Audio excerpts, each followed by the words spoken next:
नमस्कार। शुरुआत करते हैं बड़ी खबर के साथ। मोदी सरकार को उसके सहयोगी दल शिरोमणि अकाली दल ने एक और बड़ा झटका दिया है। कृषि बिल के विरोध में शिरोमणि अकाली दल ने एनडीए का साथ छोड़ दिया है। शिरोमणि अकाली दल की ओर से काफी वक्त पहले ही मोदी सरकार के जरिए लाए गए कृषि बिलों का विरोध शुरू हो रहा था। विरोध के चलते अकाली दल की नेता हरसिमरत कौर बादल ने पहले ही केंद्रीय मंत्री पद से इस्तीफा सौंप दिया था। हालांकि तब अकाली दल का एनडीए को समर्थन जारी था, लेकिन अब अकाली दल ने कृषि बिल के विरोध में एनडीए से अलग होने का फैसला किया है और इसके साथ ही अकाली दल ने एनडीए से समर्थन वापस भी ले लिया।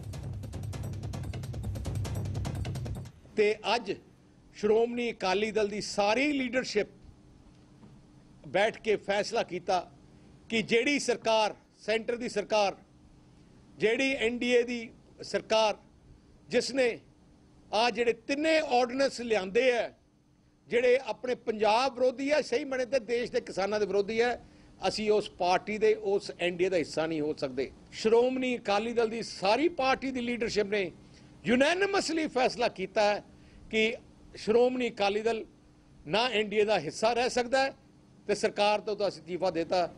सारा का बहुत बहुत धन्यवाद। प्रधानमंत्री मोदी ने संयुक्त राष्ट्र महासभा के 75वें सत्र को वीडियो कॉन्फ्रेंसिंग के जरिए संबोधित किया। पीएम मोदी ने यूएन में स्थायी सीट के लिए दावेदारी करते हुए पूछा कि आखिर भारत को कब तक इंतजार करना होगा। उन्होंने आतंकवाद पर भी करारा प्रहार किया।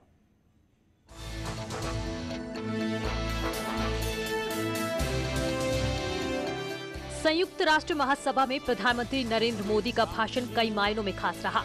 मोदी ने अपने भाषण में जहां यूएन में बदलाव की बात पर बल दिया, तो वहीं पाकिस्तान और चीन को भी जमकर लताड़ लगाई।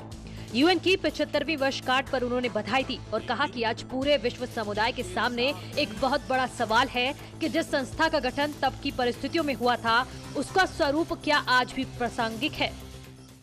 आज भारत के लोग चिंतित हैं कि क्या ये प्रोसेस कभी एक लॉजिकल एंड तक पहुंच पाएगा। आखिर कब तक भारत को संयुक्त राष्ट्र के डिसीजन मेकिंग स्ट्रक्चर से अलग रखा जाएगा।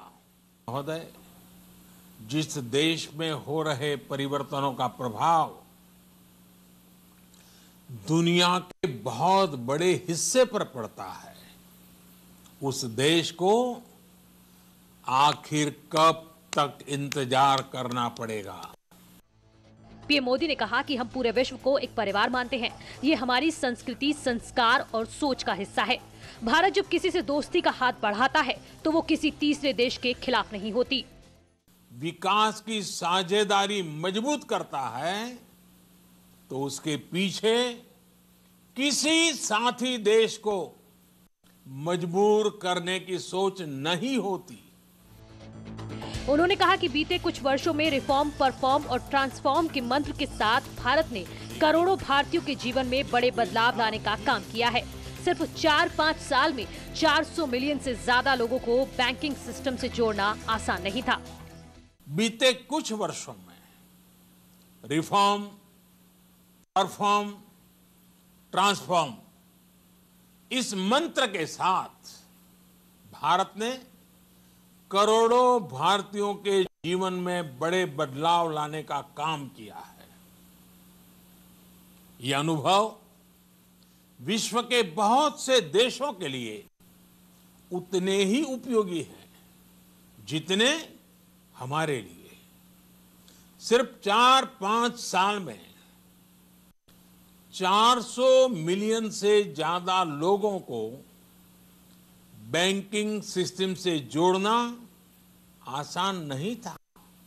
पीएम मोदी के भाषण में पाकिस्तान और चीन पर निशाना साधकर इतना तो साफ कर दिया कि भारत अब दो हाथ करने को पूरी तरह से तैयार है।